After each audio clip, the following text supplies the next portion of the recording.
Salam əziz abituriyentlər, hər vaxtınız xeyir olsun. İmtahan qabağı sizlərə dəstək məqsədi ilə çəkilən videolardan növbətisini sizə təqdim edirəm. Bildiyimiz kimi imtahana bir gün qalıb və hər birinizə uğurlar arzulayıram. Bir gün də deməyək, sabah artıq imtahandır. İnşallah hər biriniz imtahandan gülə-gülə və sevinə-sevinə çıxarsınız. Deməli, imtahanda bizim qarşımıza çıxacaq, yəni mütləq ki, şəkillər olacaq və güman edirəm ki, o şəkillər bizim dərsliklərimizdən olacaq. Ona görə də dərslikdəki şəkillərə mən həmişə deyirəm, vurğuluyuram, mütləq diqqət etmək lazımdır. Xüsusilə dərslikdə mövzulardan sonra verilən çalışmaları da diqqətdən kənar qoymamalıyıq. Çünki bəzən materialda olmayan hər hansı bir məlumat həmin dərsin sonundakı, mövzunun sonundakı çalışmalarda gizli olur. Ona görə də nə qədər əlavə vəsaitdən istifadə etsək də mütləq deməli dərsliyimizə müraciət etməliyik, şəkilləri incələməliyik. Çox vaxt ümumi məlumatların bir qismi şəkillərdə gizli olur. Düzdür, imtahan artıq sabah imtahandır, amma ikinci cəhd imtahanı da var. Çalışacağım ikinci cəhdə qədər yenə sizlərə dəstək videoları çəkim. Və bu günə qədər yəni heç vaxt videolarda səsləndirmədiyim bir fikri sizə səsləndirmək istəyirəm. Əgər bu videolar sizlər üçün maraqlıdırsa, həqiqətən də dəstək olursa və sizdən mən xahiş edirəm ki, videonu bəyənib və altına komment yazasınız. Bu mənə motivasiya verir və beləliklə növbəti videolar yəni çəkməyə həvəs yaradır. Deməli, bu videomuzun məğzi nədən ibarətdir? 10-cu sinif dərsliyimizdə bizə qeyri-irsi dəyişkənliyi, modifikasiya dəyişkənliyi verilib və həmin mövzuda bu şəkili istəyirəm sizin diqqətinizə çatdırım. Burada variasiyada əlamətin orta qiymətinin müəyyən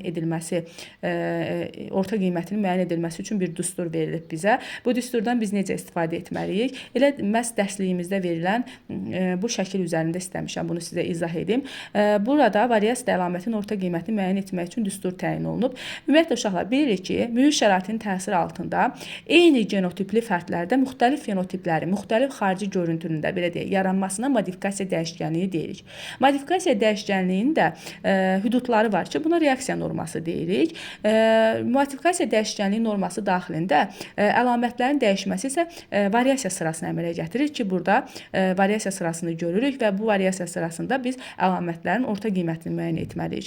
Burada M orta qiymət, P variantların rast gəlmə tezliyi, V variant, cəm işarəsi riyaziyyatda istifadə olunur. N isə variantın ümumi miqdarıdır. Burada necə istifadə edəcəyik və burada mən nümunədə elə verilənin deməli həll etmişəm. Deməli biz V variantları P rast gəlmə tezliklərinə vurub və bir-bir vurub və onları cəmləmişik sürətdə. Baxın, burada bizdə hansı variantlar var? Yəni verilən kəpənəklər arasında qanadı 3 sm olan kəpənəyə rast gəlirik. Qanadı 4 sm, 5 sm, 6 sm, 7 sm, 8, 9 və 10 sm olan kəpənəklərə rast gəlirik. Uşaqlar, ola bilər ki, bunu sizə bu tapşırığı qrafik formasında da verər. İndi qrafik formasını necə həll eləməli olduğunuzu, necə baxmalı, yanaşmalı olduğunuzu da qeyd edəcəm sizə. Bax, görürsünüz, burada birinci hissə ilə qeyd olunan V variantlardır. Və burada bir meyli xət var. Yəni, qanadın ölçüsü kiçik olandan böyük olana doğru, yuxarıya doğru qalxır bu xət. Bu xətdə harada görsəniz, birinci burada söhbət variantdan gedir. Ola bilər də hər şey olar. Ola bilər ki, burada biz gözümüz variantı yuxarıda axtarmağa öyrənib, ancaq aşağıda verə bilər o variantları. Yəni, bu xətti görsəniz, bu xət nəyi göstərir? Qanadın ölçüsünün azdan çoxa doğru getdiyini. Bu xətti aşağıda da versə, birinci variantdır, budur. Sonra ikinci hissədə isə rast gəlmə tezliklərini qoyub, variantlar hansı rast gəlmə tezliyi var. Bunu necə başa düşək? Məsələn, qanadı 3 sm olan kəpənəkdən 3 ədəddir, 4 sm olan kəpənəkdən 7 ədəddir, 5 sm olan kəpənəkdən 15, 6-dan 25. Bu formada biz burada görürsünüz necə, sürətli necə tapırıq. Deməli, 3-ü vurarıq 3-ə, üstünə gələrik 4 vur 7, üstə gələk 5 vur 15, üstə gələk 6 vur 25, üstə gələk 7 vur 23, üstə gələk 8 vur 13, üstə gələk 9 vur 9, üstə gələk 10 vur 5. Və bunları tapıb sürətdə yazırıq. Sürətdə nəhayət ki, tapılır ki, burada 658 edir sürət. Aşağıdakı kiçik n variantların ümumi miqdarı nə deməkdir? Bu rast gəlmə tezliklərinin cəmidir, P-lərin cəmidir. Burada 3 kəpənəyin qanadının uzunluğu 3 sm idi. 7 kəpənəyin 4 sm idi. Yəni burada kəpənəklərin ümumi sayını toplayırıq. Aşağıdakı rəqəmləri 3 üstə gələk 7 üstə gələk 15 üstə gələk 25 üstə gələk 23 üstə gələk 13 üstə gələk 9 üstə gələk 5. Yəni P-lərin rast gəlmə tezliklərinin cəmi variantların ümumi miqdarı edir. Və tapırıq ki, burada 100 kəpənək var idi və 100-ü də aşağıda məxrəsdə yazırıq və cavabı tapırıq 6,58. Deməli, növbəti səhifədə, səhifə 60-da isə yenə burada tapşırıq verilib. Tapşırıq 1-də bizə nə deyir? Yarpaqların variasiya sırasına baxın və orta ədədi qiyməti tapın. Yenə eyni qayda ilə burada istifadə edib, yəni çalışın o tapşırıqları yazın. Burada məsəl üçün siz baxa bilərsiniz ki, verilən yarpaq 2, 4, 6, 7 yarpaq var, amma elə deyil. Deməli, ölçüsü 6 sm olan yarpaqdan 6 ədəddir, 7 sm olandan 11 ədəddir, 8 sm olandan 18, 9-dan 26, 10-dan 19, 11-dən 13, 12 sm olandan isə 7-dir. Mütləq şəkildə P-nin və V-nin hansı olduğunu ayırt etməlisiniz, yoxsa bu sual səhv yaza bilərsiniz. Çünki harada səhv yaza bilərsiniz? Aşağıda məxrəsdə verilən kiçik n rast gəlmə tezliklərinin cəmidir, P-lərin cəmidir. P burada aşağıda verilib.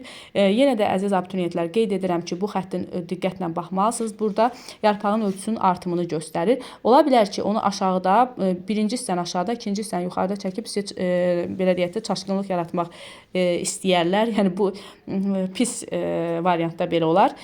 Bu zaman biz tapdıq ki, sürətdə 908 alınır. Məxrəsdə yenə də burada 100 yarpaq var. 908-i 100-ə böləndə cavab 9,8 edir. Bunu sizə qrafiklə də verə bilər. İndi mən qrafiklə necə verə bilər, onu sizin üçün çəkib göstərirəm. Videomuza davam edək. Mən burada çəkdim, bunu qrafik şəkildə təsvir elədim. Burada görürsünüz ki, üfüqi xəttə V verilib, yəni variantlar. Şaquli xəttə P verilib, yəni rast gəlmə tezlikləri. Bu yarpaqlar üzərində bunu qrafikdə bizə necə verə bilər? Variantları biz bu üfüqi xəttə düzürük. Variantlar hansılar idi? 6, 7, 8, 9, 10, 11, 12 santimetrlik yarpaqlar. Burada qeyd elədik. Rast gəlmə tezlikləri aşağıda olan hissədə verilib. 6, 11, 18, 26, 19, 13 və 7. Onu isə rast gəlmə tezliklərini isə buradan düzdük. Deməli, azdan çoxa doğru deməli 6 yarpaqda 6 yarpaq, 7 yarpaq, 11, 13, 18, 19, 26. Və baxırıq 6 yarpağın deməli 6 yarpağın, burada 6 yarpağın ölçüsü 6 santimetrdir. 7 yarpağın ölçüsü 12 santimetrdir. Deməli, 11 yarpağın ölçüsü 7 santimetrdir, 13 yarpağın ölçüsü 11 santimetrdir, 18 yarpağın ölçüsü 8 santimetrdir, 19 yarpağın ölçüsü 10 santimetrdir, 26 yarpağın ölçüsü isə 9 santimetrdir. Yəni, qrafik şəklində də verə bilər və bu vəziyyətdə siz onları bir-birinə vuracaqsınız, toplayacaqsınız, cəm işarəsini unutmuruq. Aşağıda bəs nə yazacaqsınız məxrəcdə? Məxrəcdə bax, bunların cəmini, P-lərin cəmini kiçik yenin əvəzinə yazacaqsınız. Diqqətiniz üçün təşəkkür edirəm.